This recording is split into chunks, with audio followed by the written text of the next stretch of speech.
Let's be honest, if the mere thought of testing your React components makes you a little anxious, well, you are definitely not alone. But stick with me, because in the next few minutes, we're going to flip that script. We're going to take that fear and turn it into real, actual confidence. Ready? Let's dive in.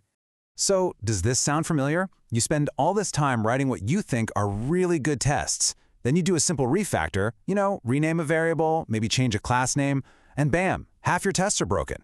It is so frustrating, right? It makes testing feel like this fragile, pointless chore. But what if I told you that's not a testing problem, it's a thinking problem? There is a much better way. We need to completely change our perspective. See, testing isn't about checking the little details of your code. It's about giving you and your team the confidence that your app actually works for your users. And that brings us to the one single, most important idea in modern front-end testing. This is the guiding principle for everything else we're about to talk about.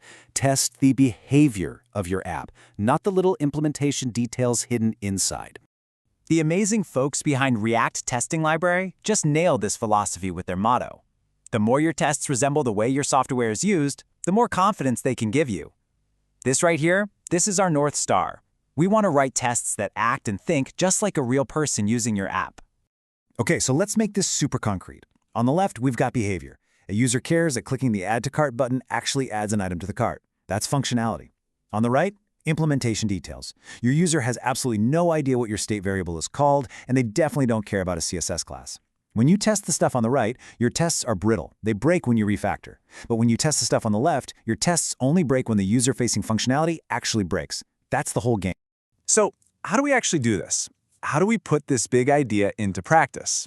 Well, let's talk about the tool that was literally built from the ground up with this philosophy baked right in. React Testing Library.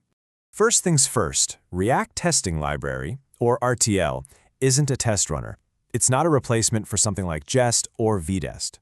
Think of it as a set of helpful utilities that work with your test runner. Its entire reason for existing is to give you tools that let you find and interact with your components the same way a user does. It kind of naturally forces you to write better, more resilient tests. And here's the magic of how it works. RTL makes you think like a user. How does a person find an input field on a page? They look for the label next to it. How do they find a button? They read the text on it. RTL gives you queries to do exactly that. And a really cool side effect of this is that it pushes you to build more accessible apps from the get-go. It also intentionally makes it difficult to do things like check a component's internal state, because that's an implementation detail. All right, so we've got our philosophy and our main tool. Now let's talk about the scope of our tests, because not all tests are the same size. We generally think about them in two main buckets: unit tests and integration tests. I absolutely love this Lego analogy because it makes it so clear. A unit test is like checking a single Lego brick. Does this one button component render correctly on its own?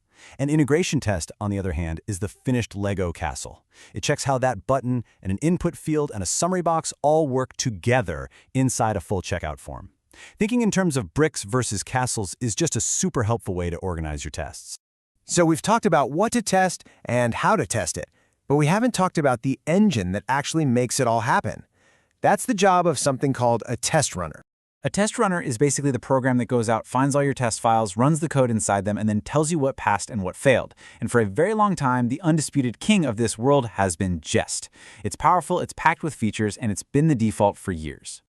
But things change. The web evolves. And as modern build tools like Vite have exploded in popularity, a new challenger has shown up to play: Vitest. It builds itself as the next-generation testing framework, built for the modern, Vite-powered web. So how do they really stack up? Well, speed is Vitest's killer feature. It's blazing fast.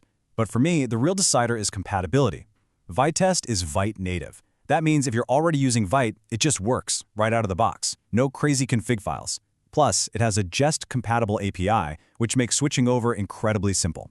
So look, while Jest is still a solid choice, if you're starting a new project with Vite today, Vitest is pretty much a no-brainer. But let's zoom out for a second. Vitest, Jest, React Testing Library. At the end of the day, these are just tools. They're the means to an end. The truly crucial point, the thing I really want you to take away from this, is that your philosophy, that idea of testing behavior over implementation, is so much more important than any specific tool you choose. A good mindset with an okay tool will always beat a bad mindset with the fanciest tool on the market. So, I'm going to leave you with a question, a little challenge. Confidence isn't built overnight, it's built one small win at a time. Don't go out and try to test your entire application tomorrow. Just think about this. What is one small, simple test you can write today that proves a piece of user behavior actually works? Just start there. Build that little bit of confidence and then do it again tomorrow.